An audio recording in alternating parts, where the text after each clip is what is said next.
This is for parents. Please don't pressurize children and say that, look at that boy, he got a first rank, look at this girl. Don't make your children compare with others. That brings stress.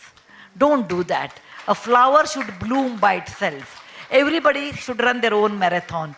Everybody should enjoy studying, enjoy reading, then highly competitive. What happens? Okay, he gets 90%, he gets a job, then he is financially well settled. So what? What is next after that?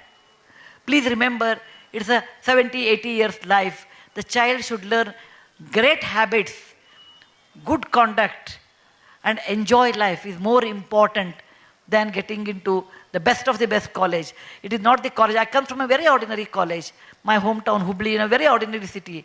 It is not that. Ultimately, you yourself should make it. Who is your best friend? It is you yourself. Who is your worst enemy? It is you yourself. Uplift yourself. Compete with yourself. Don't compete with your neighbors and cousins. You will spoil relation. So what? My child doesn't get in IIT? So what? That is not end of life. There are many colleges. Bahuratnani Vasundhara. Mother Earth has many diamonds. Koinur is the only one. There are many more diamonds. Make your child be happy, cultivate good habits, be healthy, and have compassionate heart. Thank you very much.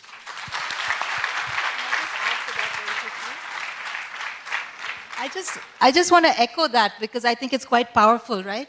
At the end of the day, one of the things I tell parents when I work with them is that you want to parent for the long term. What do you want your child to be when they're a grown-up, when they're older, right? So we tend to get, as parents, so stuck on what's happening now, the marks, the scores, what someone else is doing. But how do you think long-term? At the end of the day, you want a happy child who lives a productive, emotionally stable life down the road.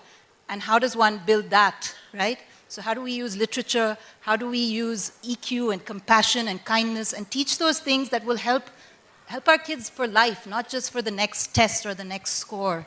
So I think that's actually a very powerful idea, right? We teach and we raise our kids for life, not just for an exam or what's happening tomorrow. No, absolutely. As a psychiatrist, we are sometimes accused of blaming parents too much, you know. Anyone comes into our clinic, we explore childhood, and we attribute a lot of issues later in life to childhood. We can't get over that, apparently. However, I'll say this, I mean, the point is, look, all of us as parents are imperfect. That's just the nature of being human. And no matter how hard we try, we can never know everything or teach everything to our children. We have to accept that. We also, as parents, don't know, as somebody correctly said, we don't know what the world of the future is going to be like. What kind of jobs, what kind of skills are going to be required. But we do know that as long as the human species is alive, we will need empathy, we will need wisdom, we will need the ability to learn, whatever it might be. And therefore, as parents, the other thing we can do is understand that because what we share with our children is only a small fragment of what is out there, by introducing our children to the world of books, they are now free to roam the world of ideas, and in that sense, they are going to be even more prepared for the future as opposed to being confined by our own ideology or ideas as parents. So the ultimate freedom is the freedom of the mind. And to get that freedom, books, I think, unlocks that and allows people to be totally and completely free where it counts the most. So I think that's absolutely true.